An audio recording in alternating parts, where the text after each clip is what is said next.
नमस्कार. मी काशीनाथ गोरले, आनंदी बाबी यूट्यूब चॅनल.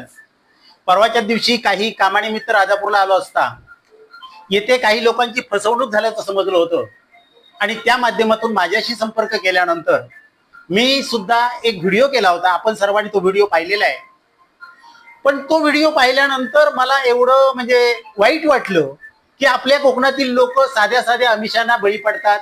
पण हे साधं आमिष नव्हतं, तर हे एक असं होतं की मला वाटतं चांगल्या प्रकारची लोक, सुशिक्षित लोक आपल्या कोकणात येऊन आपल्या लोकांना फसवत आहेत.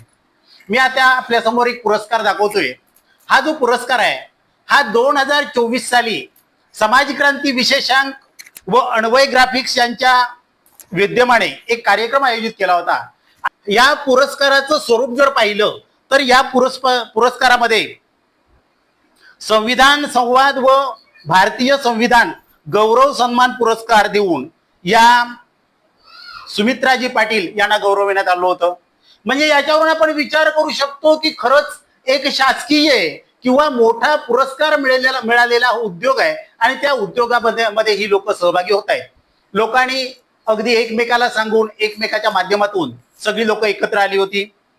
मी म्हणतो बाहेरून कोण आलं तर सहसा त्याच्या ओळखीचं कोण नसतं, पण ती लोक त्यांनी काय केलंय की इथे येऊन इथल्या स्थानिक महिलेला हाताशी धरून, म्हणजे ज्या हर्षदा खानविलकर आहेत यांना हाताशी धरून सगळ्या लोकांना जमा केलं आणि एवढ्या लोकांची फसवणूक केली की विचाराच्या बाहेर फसवणूक झाली.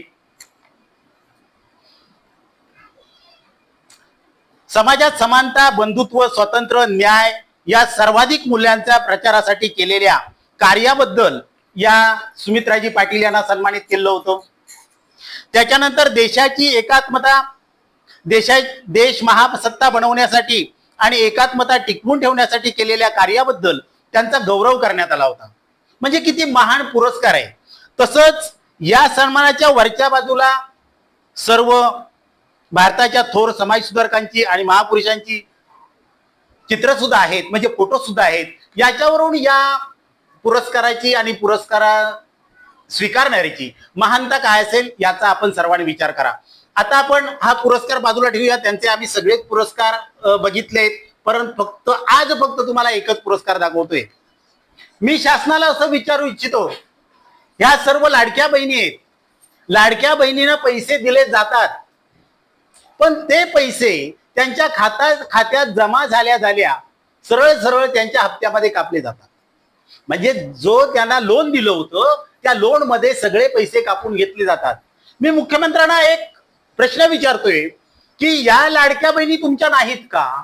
या लाडक्या बहिणींनी आज त्यांना तुम्ही काही पैसे देता आणि त्याच्या पाचपट काही लोक बाहेरून येऊन ते वसूल करतायत आणि त्यांना लुबाडलं जातंय. आज या पीडित महिला आहेत किंवा मी असं म्हणजे मुख्यमंत्र्यांच्या या पीडित बहिणी आहेत किंवा लाडक्या बहिणी आहेत, त्यांची पिळवणूक चालली आहे. त्यांच्यासाठी तुम्ही काय विचार करणार आहात का?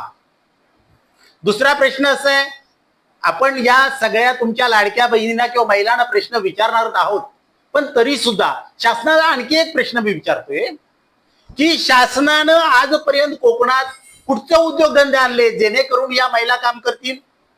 आणायचा झाला तर रासायनिक प्रकल्प आणायचा, तिथे कोकणात विरोध होतो अशा प्रकल्पांना हे माहित आहे, पण जाणून बुजून ते प्रकल्प आणायचे, विरोध करून घ्यायचा आणि कोकणकडे लक्ष द्यायचं नाही.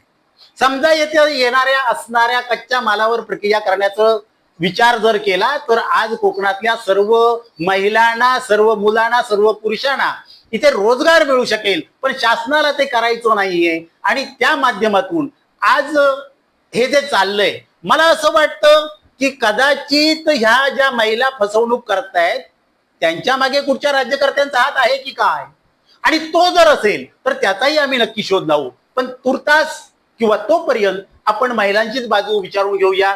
या लाडक्या बहिणी येथे बसल्या आहेत त्यांचीच बाजू विचारून घेऊया. मला वाटतं पवार मॅडम, तुम्हाला आजपर्यंत हे लोन घेतल्यापासून आलेले अनुभव सांगाल तर बरं होईल.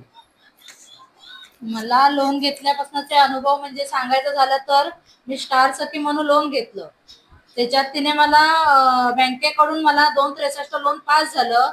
त्यातून मला तिने 170च पाठवले, 170 पाठवले. तर त्यानंतर तिचा मला कॉल मेसेज नाही, काय नाही. नंतर आज तिने मला वकिलामार्फत एक लेटर पाठवलंय की तुम्हाला तुमचे पैसे सगळे मिळाले आहेत, तरी पण तुम्ही महिलांना भडकवून आमच्या विरुद्ध म्हणजे सुमित्रा पाटील यांच्या विरुद्ध तुम्ही खोट्या सह्या त्यांच्या या महिलांच्या खोट्या सह्या घेऊन तुम्ही पोलिसांकडे जबरदस्ती आणि त्यांच्याबद्दल तक्रार नोंदवली आहे. तर मला या महिलेला विचारायचं आहे की मी एका जरी महिलेला जबरदस्ती किंवा कोणावर असं जोर दबार टाकून की सह्या कोणाच्या खोट्या घेऊन मी असं पोलीस स्टेशनला दिलं आहे का, की प्रत्येकीने स्वतःच जाऊन सगळं हे तक्रार नोंदवली आहे? एक मिनिट, त्यांच्यावर अशी खोटी तक्रार करण्यापेक्षा परवा जो व्हिडिओ झाला त्या व्हिडिओमध्ये सर्वानुमते ठरलं होतं की पोलीस स्टेशनला तक्रार करायची आणि ते पत्र मी त्या युट्यूबच्या माध्यमातून सर्वांसमोर मांडलेलं होतं. त्यामुळे आपण या पवार मॅडमवर जो घेतलेला आक्षेप आहे किंवा जो आळ आहे हा निव्वळ खोटा आहे. तुम्ही तुमची पळवाट काढण्यासाठी हा म्हणजे मार्ग शोधलाय. आणि मी तर म्हणते की जर तुझ्यात खरंच हिंमत असेल सुमित्रा पाटील, तर मी तुला उघड उघड आव्हान करते, जर तुझ्यात खरंच हिंमत असेल तर उद्या राजापुरात ये आणि स्वतः माझ्याशी वैयक्तिक येऊन लढ. मी तुझ्याशी विरोध पक्षातून उभे राहायला तयार आहे. तू खरी आहेस ना तर राजापुरात तू ये, मी तुला उघड उघड आव्हान करते. वकील घेऊन ये, नाही तर वकिलाचा आणि कोण घेऊन ये. एक मिनिट मॅडम, तुम्ही बोललात ठीक आहे. बघा, महिलांचा उद्रेक कुठपर्यंत केलेला आहे. खरंच राज्यकर्त्यांनी, पुढाऱ्यांनी, शासनानं या गोष्टीवर विचार करणं गरजेचं आहे. उद्या इथे काही वेगळं जर घडलं तर खरंच म्हणजे भयानक असं घडेल. तर ते घडण्यापूर्वी यांना न्याय मिळावा अशी माझी तरी नम्र विनंती आहे. आज तुम्ही विचार करा, आपण एका व्हिडिओ समोर बसलो आहोत म्हणून या महिलांची तळमळ सर्वांना समजते आणि आपण समजा लोकांसमोर केलंच नाही तर या लोकांची 100% फसवणूक होईल. याच्यासाठी सर्वांनीच या गोष्टीकडे लक्ष द्या. दुसरं कोण बोलतंय? मी गीता प्रकाश पाटील बोलते. मला खानविलकर मॅडम, हर्षदा मॅडमने सांगितलं की लोन घ्यायचं आहे आणि आम्हाला स्टार सखी म्हणून अर्पिता पवार आणि मला लोन दिलं. त्यांनी आम्हाला ऑफिसला पण बोलवलं आणि नंतर लोन पास करतो म्हणून सांगितलं आणि ते पास केलं पण. आणि पहिल्या ह्याला तारखेला आलं ते लोन आणि दुसऱ्या दिवशी बघायला गेलो तर बँकवाल्यांनी सांगितलं बँक ऑफ इंडियामध्ये की तुमचं लोन मॅडमच्या खात्याला गेलं म्हणून. मॅडमच्या खात्याला कुठल्या मॅडमच्या खात्याला गेलं तर सुमित्रा पाटील यांच्या खात्याला ते लोन गेलं तुमचं. मग आम्ही त्यांना म्हटलं बँकवाल्यांना की तसं कसं काय गेलं म्हणून आम्ही हर्षदा खानविलकर हिच्या ऑफिसमध्ये गेलो. तिथे महिला मॅडमच्या त्या बोलल्या की मॅडमच्या अकाउंटला ते पैसे गेले आहेत आणि ते पैसे तुम्हाला मॅडम पाठवणार आहेत. आज पाठवतील, उद्या पाठवतील करून शेवटी त्यांनी आम्हाला काही पैसे दिले नाहीत. शेवटी अर्पिता पवार आणि मी आम्ही दोघी गेलो तिथे. आम्ही त्यांना बोलल्यावर त्या म्हणतात की आवाज चढवायचा नाही, तुम्ही इथे ऑफिसमध्ये येताय आवाज खाली करूनच बोलायचं, आवाज चढवायचा नाही. आम्हाला धमकी दिली की तुम्ही आवाज इथे चढवायचा नाही, तुम्हाला पैसे दिले जातील. ज्या दिवशी आम्ही खरोखर अक्षरशः आमचे सोन्याचे दागिने ठेवलेले आहेत दोघींचे पण, आणि ते दागिने जेव्हा जायची वेळ आली तेव्हा आम्हाला सुमित्रा पाटील आईने सांगितलं की तुम्हाला मी उद्याच्या उद्या सारस्वत बँकेला, आणि हे तुम्ही कुणाला सांगायचं नाही की मी तुम्हाला सारस्वत बँकेला पैसे पाठवणार आहे ते, आणि तुम्ही दोघींनी या म्हणून सांगितलं आम्हाला ऑफिसला येऊन भेटा. 6 तारीखला 6 मेला गेल्या वर्षी 6 मेला तिने सांगितलं ऑफिसला येऊन भेटा, मी तुम्हाला सारस्वत बँकेला पैसे पाठवते. आणि त्या शेवटी आम्हाला पाठवले पैसे कुठे, मला पाठवले 1.5 लाख रुपये पाठवते म्हणून सांगितलं आणि 90,000 रुपये फक्त माझ्या अकाउंटला बँक ऑफ इंडिया मध्ये पाठवले तिने पैसे. आणि पैसे ज्या वेळेला मी काढायला गेले दुसऱ्या दिवशी त्यावेळेला पैसे बँकवाल्यांनी सांगितलं की तुमचं खातं बंद केलंय. कुणी बंद केलंय तर पाटील मॅडमने बंद केलंय म्हणून सांगितलं. का केलंय तर अर्पिता पवारने पैसे 1 लाख रुपये ट्रान्सफर केले म्हणून सांगितले. मग ते पैसे आमचेच होते ना, आम्हाला पाठवले ना तुम्ही, मग का तुम्ही बंद केलात ते पैसे? हा बरं, 1 मिनिट. हे मला वाटतं फसवणूक करण्यामागचा, 1 मिनिट बोला तुम्ही नंतर.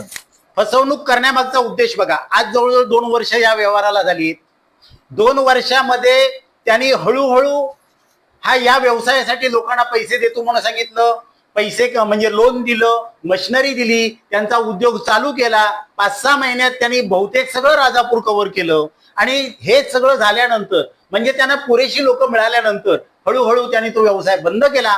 आणि बंद केल्यानंतर जे बँकेचे हप्ते द्यायचे होते तेही बंद केले. म्हणजे लोकांना जाणून बुजून फसवलं असा ह्या लोकांचा आरोप आहे. मला आता एकच सांगा, या मॅडमनी सांगितलं की पैसे आमच्या अकाउंटला पाठवले, पाठवले, पण ते पाठवल्यानंतर ताबडतोब त्यांचं अकाउंट बंद करून ठेवण्यात आलं. का? पैसे द्यायचेच होते ना, मग अकाउंट बंद करायची गरज काय? तसंच हे म्हणते, ह्या म्हणतात, पवार मॅडम म्हणतायत मला 2,63,000 रुपये लोन मंजूर झालं होतं आणि त्याच्यातून तिने 1,70,000 रुपये दिले. बाकी सगळं जीएसटीचा खर्च म्हणून त्यांनी वसूल करून घेतला. या कुठच्या हिशोबाने हे सगळं केलं गेलंय, हे याची सुद्धा आम्हाला माहिती मिळाली पाहिजे, असं महिलामार्फत मी आपल्याला सांगतोय. आणि त्या लेटरमध्ये पण तिने असं नमूद केलंय की भैया सामंतच्या धमक्या आम्हाला द्यायच्या नाहीत म्हणून. तर मी एकच भैयादादांना विनंती करते की जर तुम्ही खरंच आमच्या पाठीशी असाल या लाडक्या बहिणीच्या, तर प्लीज आम्हाला न्याय निवडून द्या, न्याय मिळवून द्या, एकच विनंती. पाहिलं, तुमच्या सर्वांसमोर धडाडीनं बोलणाऱ्या शेवट या पवार मॅडम सुद्धा गैरवरून आल्यात. याचं कारण त्यांना जी पत्र पाठवली, त्यांना जे बोललं जातंय ते त्यांना सहन होत नाहीये. कारण त्याने आपल्या गळ्यातलं किंवा म्हणजे अंगावरचे दागिने गहाण ठेवून आज इथे हा व्यवसाय कुठेतरी आपण करू याच्यासाठी त्यांनी प्रयत्न केला होता. आज मला वाटतं या सगळ्या ज्या महिला आल्या आहेत, ह्या त्या गटाच्या प्रतिनिधी आहेत. या 33 महिलांपैकी ह्या ज्या आलेल्या त्या प्रतिनिधी आहेत, सर्वच महिला येऊ शकत नाहीत, कारण खेड्यातल्या आहेत, गावावरून यायचंय. काही लोक अशी आहेत की वेळेचं त्यांना या गाडी भाड्याचं सुद्धा पैसे नसतील, अशी सुद्धा लोक याच्यामध्ये आहेत, कारण त्यांनी पुढच्या आशेवर हे सगळं केलेलं आहे. मग अशा लोकांना न्याय कोण देणार आहे? आता त्यांनी आमदारांना आवाहन केलंय की तुम्ही आमच्या मागे आहात का? तर त्यांनी त्यांच्या मागे राहून खरंच, कारण तिने स्पष्ट सांगितलंय की भैया सामंतच्या धमक्या आम्हाला देऊ नका. तर माझं असं म्हणणं आहे की आता या तुमच्या लाडक्या बहिणी तुम्हाला आवाहन करतायत, तर तोपर्यंत किंवा तेव्हा तुम्ही जरा प्लीज हे बघा, यांच्या गहीवरून येण्याबद्दलच आता जे मी सांगितलं तुम्हाला त्याच्यावरूनच विचार करा की इतर महिलांचं काय होत असेल. काही महिला इथे यायला तयार नाहीत, याचं कारण त्या घाबरत आहेत.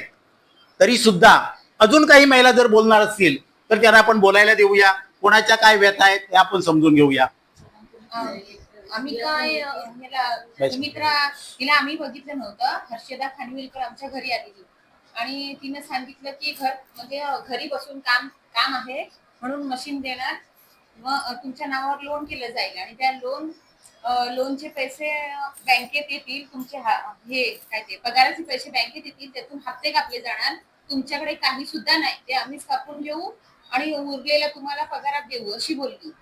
आणि हे लोन झाल्यावर आम्हाला मशीन 1 महिन्यानंतर दिली आणि 2 वेळा फक्त माल दिला. आणि नंतर माल दिल्यावर फक्त 8 महिने हप्ते भरले. नंतर आमचं पेमेंट पण नाही, काहीच नाही. आणि आता 8 महिने झाले आमचा हप्ता थकीत आहे. लाडकी बहिणीचे पैसे येतात ते पण त्याच्यात कापले जात आहेत. तर आम्ही न्याय मिळण्यासाठी ऑफिसला पण गेलो, बँकेत पण गेलो, आमदारांकडे पण गेलो, सगळ्यांना सांगितलं, तहसीलदारमध्ये पण गेलो, सगळीकडे सांगितलं, तरी पण आम्हाला अजूनपर्यंत न्याय मिळत नाहीये. म्हणून या व्हिडिओच्या माध्यमातून आम्ही हे तुमच्यापर्यंत पोहोचवत आहोत. धन्यवाद मॅडम, खूप छान बोललात. कारण हा व्हिडिओ मी आज काही लोक म्हणतात की युट्यूबर पैसे मिळवण्यासाठी करतात, पण माझं मुळीच तसं नाहीये. मी स्पष्ट सांगतोय, मी फक्त लोकांचा आवाज उठवण्यासाठी, कोकण वाचवण्यासाठी जे व्हिडिओ करायचे तेवढेच करतोय. या सर्व महिलांनी खूप छान बोलले आहेत. माझी फक्त तुम्हाला नम्र विनंती आहे की फक्त या महिलांना न्याय मिळवून द्यावा. आणि जर न्याय मिळाला नाही तर याच्या पुढे जेवढं काही कागदपत्र आहेत या सगळ्याचं सर्च करून टोटल सगळं आहे ते आम्ही लोकांसमोर मांडणार आहोत. तरी आम्हाला या महिलांना न्याय मिळावा एवढीच माझी नम्र विनंती आहे. राहिलेला विषय असा आहे की याच्यामध्ये काही बचत गटांनी सुद्धा सहभाग घेतला होता. त्याने आपले पूर्वीचे सर्व व्यवसाय बंद केलेत आणि फक्त या मशिनरी मध्ये किंवा या हे लोन घेऊन, मशीन घेऊन तो व्यवसाय करायचा असं सर्वांनी ठरवलं होतं. त्याच्यापैकी एक बचत गटाच्या महिला जिथे आहेत आणि ती आपली व्यथा मांडतायत की आम्ही हा व्यवसाय केल्यामुळे आमचं काय झालं आणि आज बँका आमच्या मागे कशा लागल्या आहेत, या सर्व जे वृत्तांत आहे या महिला सांगतायत. नमस्कार, मी सई संदेश चव्हाण आहे आणि माझ्या ग्रुपचं नाव आहे श्री दत्तगुरु बीपीएल महिला आहे. आम्ही एकूण टोटली 10 महिला आहोत. 10 महिलांमध्ये आम्ही फक्त म्हणजे वयस्कर महिला त्याच्यामध्ये, त्यामुळे त्यांना बघून आम्ही फक्त 5 महिलांनी हा उद्योग करायचा असं ठरवलं होतं. मग ती हर्षदा खानविलकर आमच्या घरी यायची, मग ती प्रत्येक वेळी माहिती सांगून द्यायची प्रत्येकांना. त्याच्यानुसार मग ती म्हणजे प्रत्येकीचे काही काही अडचणी होत्या त्या सुद्धा तिने हे करून म्हणजे स्वतः काही महिलांचे हप्ते थकीत होते ते जाऊन तिने बँकेत क्लिअर करून टाकले. साक्षी चव्हाण म्हणून आहे, तिचा एक होता, परत माझा सुद्धा एक होता.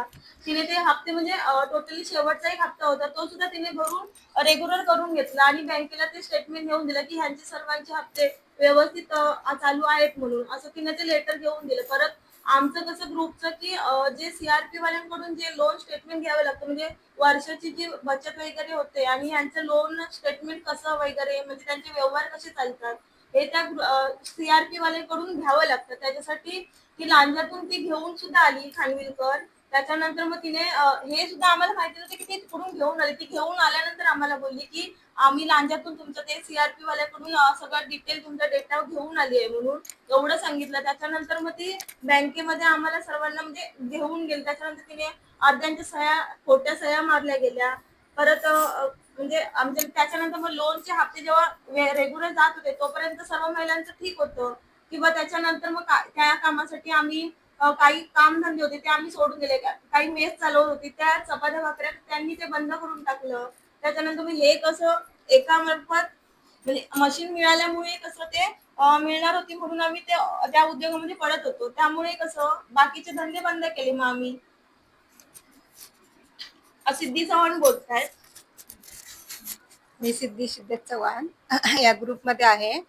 आम्ही घेतलं 9.5 लाख लोन. आम्ही तिला हर्षदा माझ्या घरी आली, सह्या दे करायला लागली. मी म्हटलं कशासाठी, तर असं असं आम्ही करतोय सर्व. म्हटलं हे बघा, मी सरळ सांगितलं आम्ही दुनियेचे कर्जबाजारी आहोत.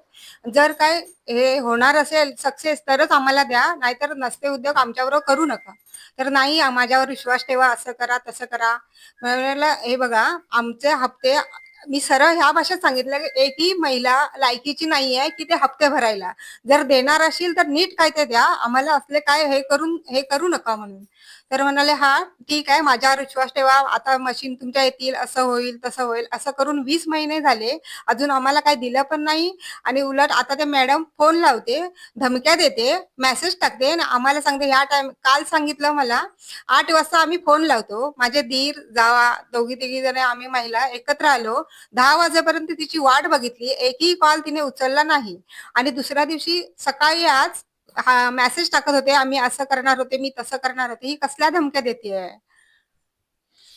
ठीक आहे, धन्यवाद. सर्वांच्या लक्षात आलं असेल की हा आपण जी फसवणूक म्हटली आहे ती कोणत्या प्रकारची आहे. या महिला आज वाऱ्यावर पडलेल्या आहेत. जे काय छोटा छोटा व्यवसाय करत होते तो सुद्धा व्यवसाय त्यांनी सोडलेला आहे. का तर त्यांना एका मोठ्या कुठेतरी आपण घरात बसून चांगला उद्योग करू याची आशा होती आणि तशी आशा त्यांना दाखवली गेली होती आणि त्याच्यात त्या फसलेल्या आहेत. आता या नाव काय तुमचं, चव्हाणनी आता जे काही सांगितलं ते सांगितल्यानंतर तुमच्या लक्षात आलं असेल की हा प्रकार काय आहे. की त्यांनी स्पष्ट सांगितलं होतं की हप्ते भरण्याची लायकी आमची नाहीये, पण तरी सुद्धा त्यांनी सांगितलं होतं की नाही, हप्ते तुम्ही भरायचेच नाहीयेत, हप्ते तुमच्या व्यवसायातून कापले जातील. आणि आता व्यवसायही नाही आणि काही नाही. त्याच्यामुळे मी पुन्हा एकदा आवाहन करतोय, या राजापूर तालुक्याचे आमदार असतील, मुख्यमंत्री असतील, खासदार असतील आणि जे कोण पुढारी असतील त्यांनी ह्या गोष्टीकडे जरूर लक्ष द्यावा. नाहीतर उद्या काही विपरीत घडलं तर मात्र त्याची जबाबदारी कोण घेणार हा मोठा प्रश्न आहे. तरी सर्वांनी या गोष्टीकडे जरूर लक्ष द्या. धन्यवाद. आणि या महिलांच्या पाठीशी सर्वांनी खंबीरपणे उभं राहा, कारण या फसलेल्या नाहीत, या फसवल्या गेल्या आहेत. कारण त्यांच्या समोर वेगवेगळी राजकीय कागदपत्र दाखवून त्यांना मोठं आमिष दाखवलंय आणि फसवलं गेलंय. दुसरा एक मुद्दा सांगतो, याच्यामध्ये काही मोठे सुशिक्षित आहेत, काही व्यापारी आहेत, पण आज त्यांना समोर यायला लाज वाटते, ते येत नाहीयेत. फक्त या आपल्या महिला आहेत तेवढ्याच समोर येत आहेत. तरी आपण या सर्वांची लवकरात लवकर दक्षता घ्यावी. मी गीता प्रकाश पाटील बोलते. आज सुमित्रा पाटीलने लेटर पाठवलंय अर्पिता पवारला. त्या अशा बोलतायत की अर्पिता पवारचे सासरे आजारी होते तेव्हा मी तिला पेमेंट केलं, पैसे पाठवले, पण तिच्या सासरे कधीच वारून हे झालेत, म्हणजे लग्नाच्या आधीच तिच्या वारलेत सासरे. आणि चुलत सासरे तिच्या आजारी होते त्यावेळेला अर्पिता पवार आणि मी गीता पाटील आम्ही दोघी सारख्या खेपा मारत होतो पाटील मॅडमकडे की पैसे द्या आम्हाला, तिचे सासरे आजारी आहेत. तरी त्यांनी काही पैसे दिले नाहीत पाटील मॅडमने, आणि सांगितलं आम्हाला की मी पैसे पाठवते तुम्हाला अकाउंटला. त्यावेळेला आम्ही विचारायला गेलो की पैसे पाठवणार होती पाटील मॅडम, ती कुठे आहे? तर हिने सांगितलं, हर्षदा खानविलकर अशा बोलल्या की पैसे पाठवणार आहेत मॅडम, तुमच्या खात्याला पैसे नाहीत. तर पैसे का आले नाहीत, अजून का पाठवले नाहीत? तर हर्षदा खानविलकर अशी म्हणाली की जर तुमच्या खात्याला जर 400 रुपये भरायची जर गीता पाटील हिची लायकी नसेल तर मग तुमचे पैसे कसे पाठवणार, कसे येणार? मग जर माझे 400 रुपये जर भरायची किंवा 400 रुपयाला जर माझ्या अकाउंटला नसेल ही तुम्ही जर लायकी काढलात, तर आज तुम्ही पैसे माझे 2,63,000 रुपये लोन पास केलं पाटील मॅडमने. त्यातलं मला 90 पाठवतो म्हणून सांगितलं, माझे पैसे परत गेले ते त्यांच्या अकाउंटला, आणि त्यांनी पैसे पाठवतो म्हणून सांगितलं सुमित्रा पाटीलने. आणि पैसे जेव्हा गयावया केली, त्यांना एकदम हे केलं, त्यावेळेला त्यांनी मला पैसे 90,000 रुपये पाठवले. त्यांनी 90,000 पाठवल्यावर काढायला गेल्यावर ते पण बंद झाले, बंद करून ठेवलं अकाउंट. आणि मग जर माझी जर 400 रुपये भरायची जर लायकी नव्हती, हर्षदा खानविलकरने मला सांगितलं की गीता पाटील हिची लायकी नाही जर 400 रुपये भरायची अकाउंटला, तर मग आज सुमित्रा पाटीलची लायकी आहे काय मग, आणि हर्षदा खानविलकरची पण लायकी आहे काय? मग माझे पैसे का, मला जर पास झाले होते ना पैसे, मग मी काढू शकतच होते ना ते पैसे. ते काय तुमचे होते का पैसे? तुम्ही जर बंद का केलं ते अकाउंट, माझं लॉक बंदच का करून टाकलंय माझं ते? जर आम्ही एवढ्या सगळ्या महिला सुमित्रा पाटीलच्या विरोधात लढू शकतो, तर तिने एवढंच लक्षात ठेवायचं की आमची लायकी काय आहे आणि तुझी लायकी काय आहे.